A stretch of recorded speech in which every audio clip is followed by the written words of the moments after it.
My name is Artie Howard, and here goes. Here is the worst day of my life. What could be worse than today? Well, imagine that you have a dentist appointment. The dentist has to drill a big hole in your tooth, and he keeps drilling and drilling and drilling for hours. Imagine what that feels like. The dentist never takes a break. He just keeps grinding and drilling, deeper and deeper, until he drills right into your brain. Are you feeling it? Are you imagining that? Well, my day was worse than that. Much worse. Forget about the dentist. That's small-time trouble. Don't even think about the dentist. I've got a much more painful story to tell. The morning started with a lot of pain. The alarm went off, and I fell out of bed. My head hit the wood floor and bounced once or twice. I actually saw stars, just like in the cartoons. I'd been sound asleep, but I was wide awake now, trying to blink away the pain that throbbed through my head, and trying to make the room stop spinning. Before I could pull myself up, Mom walked into my room. "Artie, what are you doing down on the floor?" "Just my morning exercises," I said. Okay. I'm a bit of a wise guy. A good sense of humor never hurt anyone, right? Dad says I have a smart mouth. He doesn't mean it to be nice, but I'd rather have a smart mouth than a dumb mouth. Wouldn't you? "You don't have time for exercises," Mom said. "It's the first day of school, remember?" I groaned. I think you reminded me of that a few 100 times. Mom helped pull me to my feet. She squinted at me. "How did you get that bump on your head?" "Just lucky," I said. I rubbed it. It hurt, so I stopped rubbing it. Mom started picking up the clothes I'd tossed on the floor the night before. She can be very helpful that way. She smiled at me. "I hope you like your new school." Mom has a great smile.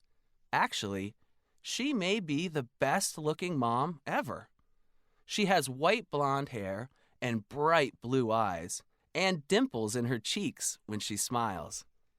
She says she was a fashion model after college, but she likes to eat, so she had to give it up. My whole family likes to eat. A lot. Which may explain why all four of us are not tiny people.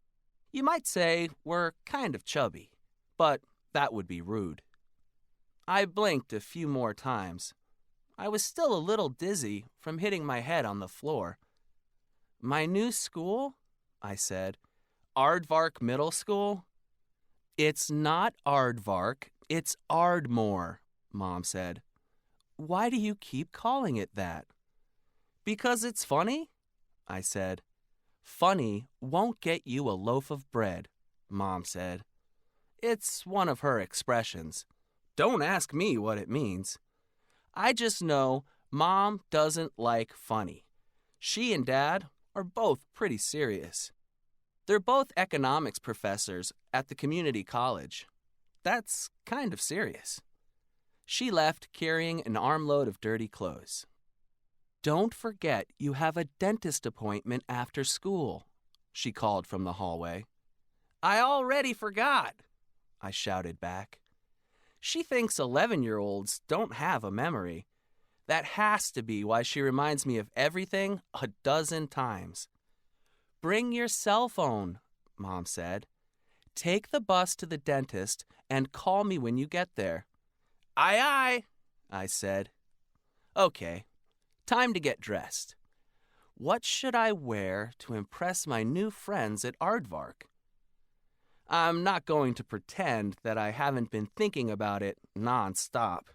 In fact, 2 nights ago, I pulled out all my t-shirts and spread them across my bed.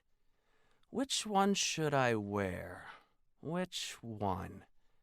I decided the shirt had to be black. Black is the only cool color. My eyes wandered over the black t-shirts, reading the words on the fronts. Thanks for sharing. LOL. I rock. Your favorite band sucks. Stand back. Wide load. Definitely not the last one. Who gave me that shirt? I settled on a black shirt with red letters that simply said, T-shirt. It wasn't that funny, but at least it wasn't embarrassing.